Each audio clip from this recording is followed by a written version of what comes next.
माता दी दोस्तों, आप सबका मेरे चैनल में स्वागत है। दोस्तों, आज मैं आप सबको हल छठ की कथा सुनाने जा रही हूँ। अगर यह कथा आप सबको पसंद आए तो कमेंट करके ज़रूर बताइएगा। हल छठ, जिसको ललही छठ, हल षष्ठी का व्रत भी कहते हैं कई जगहों पे। यह इस साल 24 अगस्त 2024 को है।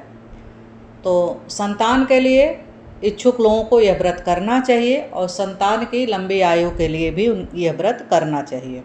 सुनिए कथा। प्राचीन समय की बात है। एक ग्वालन थी, उसका प्रसव काल निकट था।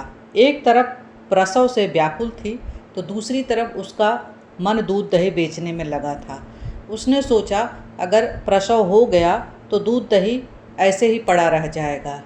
यह सोचकर वह दूध दही बेचने निकल पड़े, पर कुछ दूर जाने पर प्रसव का असहनीय दर्द हुआ और वह एक झरबेरी की आड़ में चली गई।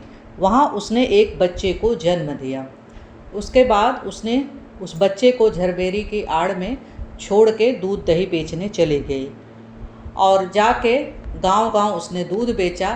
दूध उसका गाय का था, पर सबको उसने भैंस का दूध बताकर दूध बेच के जब वो वापस आती है झरबेरी की आड़ में, तो उसने देखा कि उसका बच्चा मरा पड़ा है। उसके पहले जब वो बच्चा छोड़ के गई थी तो एक किसान वहाँ जो है हल चला रहा था और उसका जो है बैल भड़क गया और भागने लगा, जिसकी वजह से हल जो है बच्चे के पेट में घुस गया और वह मर गया। पर किसान ने बहुत समझदारी से वहाँ झरबेरी के कांटों से उसके पेट की सिलाई कर दी थी। और जब ग्वालन आके देखती है तो उसे समझते देर नहीं लगती है कि उसने जो लोगों से विश्वासघात किया है उसी की सज़ा मिली है। और उस दिन थी हल छठ। वह रोते हुए गई गांव में और पश्चाताप करने लगी और सबको एक एक चीज़ करके वो बताने लगी कि उसने सब लोगों के साथ कैसे विश्वासघात किया है, और सबके पैर पकड़ के अपनी गलती की माफ़ी मांगने लगी। उसके बाद कुछ देर बाद वहाँ की सारी औरतों ने उसे माफ़ कर दिया और उसे आशीर्वाद दिया।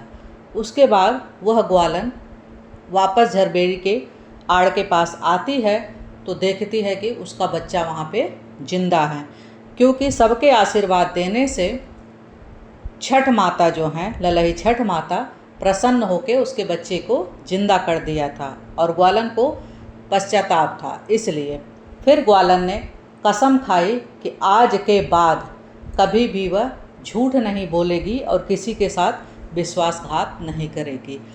यही वजह है कि ललही छठ वाले दिन, हल छठ वाले दिन गाय का दूध नहीं चढ़ाया जाता है, भैंस के दूध और दही से पूजा किया जाता है।